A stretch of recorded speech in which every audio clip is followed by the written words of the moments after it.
Dear student, 30 titles के बारे में आप अध्ययन कर रहे हैं और आज की भी ये वीडियो है English literature complete biography master class the foundation and early masters में ये आपके चौथे पोएट हैं जॉन मिल्टन।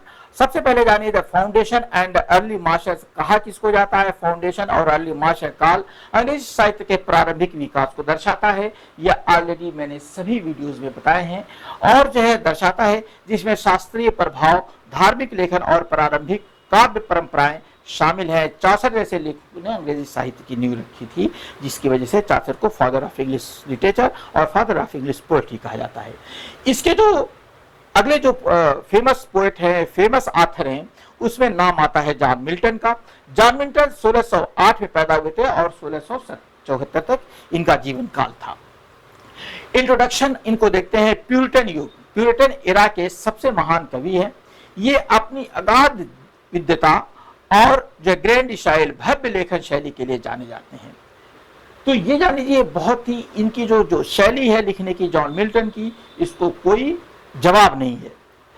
इनका जन्म लंदन में हुआ था और क्राइस्ट कॉलेज कैम्ब्रिज से शिक्षा हुई थी।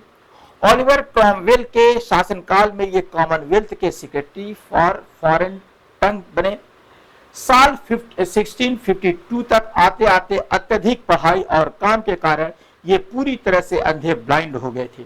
उन्होंने अपनी बेटियों की मदद से अपने जीवन के सबसे महान महाकाव्य लिखे। इनके सबसे मशहूर वर्क हैं पैराडाइज लॉस्ट, इंग्लिश लिटरेचर का सबसे महान महाकाव्य है, इपिक पोएम है, ब्लैंक वर्स में लिखा गया है और इसमें 12 बुक्स हैं। इसका मुख्य उद्देश्य है to justify the way of God to men. ध्यान दीजिएगा, अगर कभी आपसे प्रश्न पूछा जाता है कि इसका मुख्य उद्देश्य क्या था तो ये आप लिखिएगा। ईश्वर के तौर तरीकों को इंसानों के सामने सही साबित करना।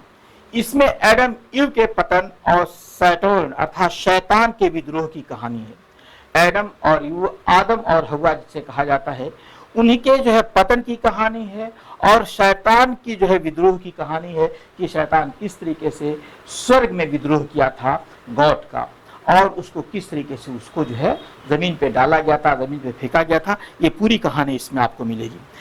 पैराडाइज रिगेन ईसा मसीह द्वारा शैतान के प्रलोभनों को हराने की कहानी है।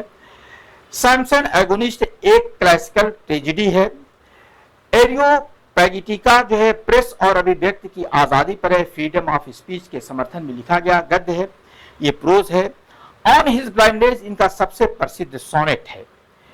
अगर हम एग्जाम पॉइंट ऑफ व्यू से जानेंगे तो जॉन ड्राइडन ने इनके बारे में कहा था कि this man cuts us all out and the ancients too. John Milton के बारे में और भी बात जानने के लिए कि इनका अंतिम जीवन कैसा था, ये षड्यंत्र में फंसाए गए थे और इस षड्यंत्र में सभी लोगों को फांसी दे दी गई थी, ये फांसी से कैसे बच गए थे, इन सब चीज़ों को जानने के लिए लिट लर्न बाय दिलशाद को सब्सक्राइब कर लीजिए और कमेंट कीजिए, तो मैं आपको इस पर वीडियो दूंगा। मिलते हैं अगले वीडियो में। Thank you.